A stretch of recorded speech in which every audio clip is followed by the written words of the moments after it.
Hey guys, this is Aaron Schober and Josh Lucas from Sword, Carolina, once again with your weekly HEMA fix. We are covering the Verkerer today, or the Verkerer, or however you would like to pronounce it. Usually you translate it as inverter or turner. Now this is a technique that's paired with the feller, and so even though on the surface it looks different because we're entering into wrestling or ringen am Schwert, it's using a lot of the same principles where your opponent is being defensive. They're not immediately threatening you, they're defending against your attacks, and then you are switching your attack to another location. In the case of the feller, attack high and cut low, or vice versa. In the case of this, we are aiming a thrust high toward the face, and as they defend against that, we're going to enter low with our foot into wrestling. Once again, just our disclaimer we put on all our videos, these are our interpretations. We're not saying that this is the only right way to do it.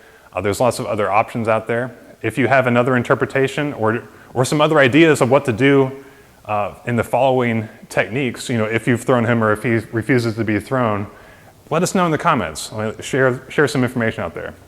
And one more thing I want to add, this technique really works well if you have a lizard eating a flower. So if you don't know what I'm talking about, you need to spend some more time in the manuscript. The Dubringer Codex doesn't go into a lot of detail with the Verkerer, it just mentions it. We're going to use our other two primary sources, the Ringek and Pseudo von Danzig manuscripts, to fill in some of the details of it. Now they each deal with the same technique, but they go about it in slightly different ways. The Ringek manuscript, it starts with a normal bind, either with an Oberhau or an Unterhau. He defends against that, and then you are actually going to turn your thumb underneath your sword and thrust him at the face. So I'm entering in with the long edge, binding, winding my thumb under into a left ox, basically, to set up the thrust to the face. The von Danzig manuscript has you, instead of doing the turn in the bind, he actually has you turn in the initial attack to cut with your inverted long edge and actually cut with the short edge. And at this point, I'm just going to hang my point down.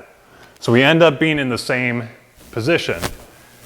It's the same technique, but just changing when we turn the sword. So once again, with the von Danzig, I'm coming in with my short edge and then just raising my pommel up to set up the strike to the face. So we're setting up the thrust to his face. If you out-time him, if you're just faster than him, that thrust could very well land and end the fight right there. However, if he defends against this is what's going to force the running through, or the Durchlaufen. So once again, there's two options here. If he has his hands high, as in if he's just pushed his hands up or he's wound up into ox to displace your point, or if he keeps his hands low and just winding your point out to the side. So if he pushes his hands high, so once again, I've come in with an attack, I wind up to thrust. If he raises his hands up to displace my point, that's going to allow me to enter into wrestling. So I'm going to actually step back, another step, Josh.